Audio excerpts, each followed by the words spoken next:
I'm Deputy Chief Dory Corn with the Las Vegas Metropolitan Police Department. I oversee our Homeland Security and Special Operations Division, which includes our SWAT team. Early this morning at approximately 6 a.m., we received multiple calls of gunshots in the area of the 100 block of East Harmon. It was at a high-rise location. Our officers immediately responded to that location and began searching the area.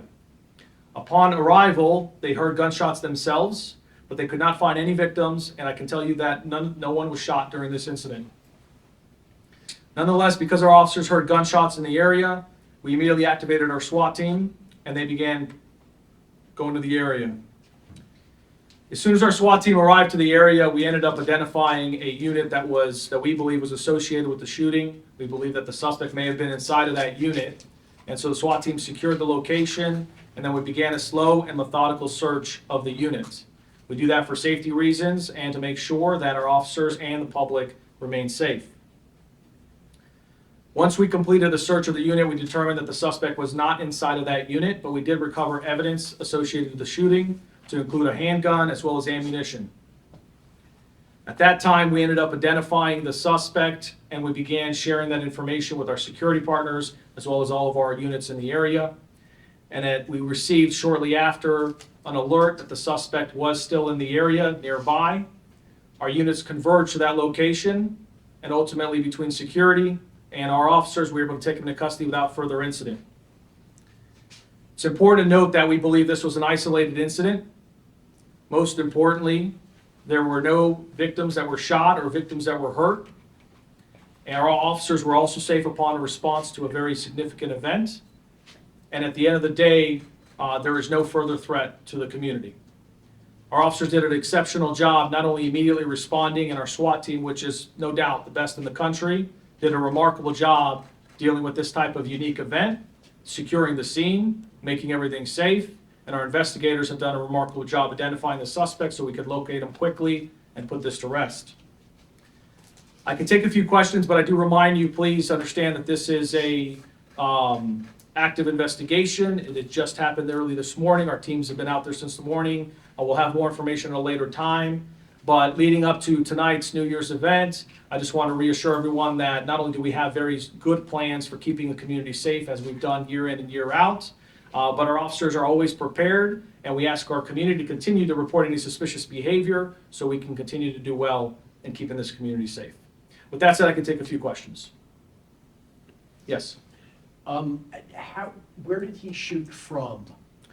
So upon arrival, we noticed that there were gunshot impacts to the window of that unit, and then that there was also some indication that there was some shooting potentially from the balcony or inside of that unit.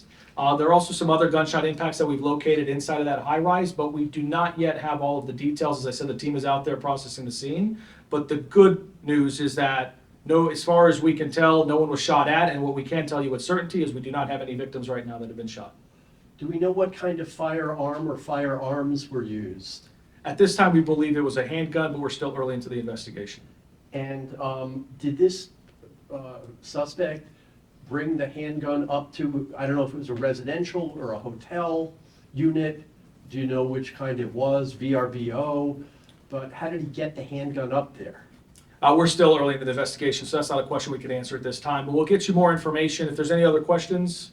Yes, sir. I was going to say also, approximately how many shots were fired? One of the residents that lives nearby we talked to said that he heard sustained shooting for about an hour before it stopped, and it was like different forms of volleys going up. So we're still processing the scene. We'll have more accurate information a little later, but I can tell you that the initial reports that there were multiple rounds fired, and as I indicated earlier, when our officers responded and arrived on scene, they also heard gunshots indicating multiple rounds fired. But I can tell you that once our SWAT team arrived there and there was a little bit more of a police presence, there were no longer any gunshots for a long period of time when we were out there, which is why we were able to slow things down and do a slow, methodical search. So there's really two things we take into account. There's no other gunshots being heard, and then there was no indication that there were any victims hurt or anyone that needed life-saving measures. And at that point in time, we believe that there was just a suspect inside of a unit, and that's what we were focusing on to be able to apprehend that person safely. Once we determined that that person was not in the unit, we were able to identify where that person was and take him into custody safely. With that said, I will just wrap up, and I will tell you that You know, I mentioned we have one of the best SWAT teams in the country. I would argue the best SWAT team, and our officers did a remarkable job. It's been a very busy year, but our officers continue to perform to the highest capability possible. This evening, we have really good plans in place, so it will be a very good event. A lot of our public is going to see our officers out there. I encourage you, please say hello to them. Thank them for their service. They've been working very hard this year, and they'll continue to work hard tonight as we have a very successful New Year's Eve. Thank you, folks.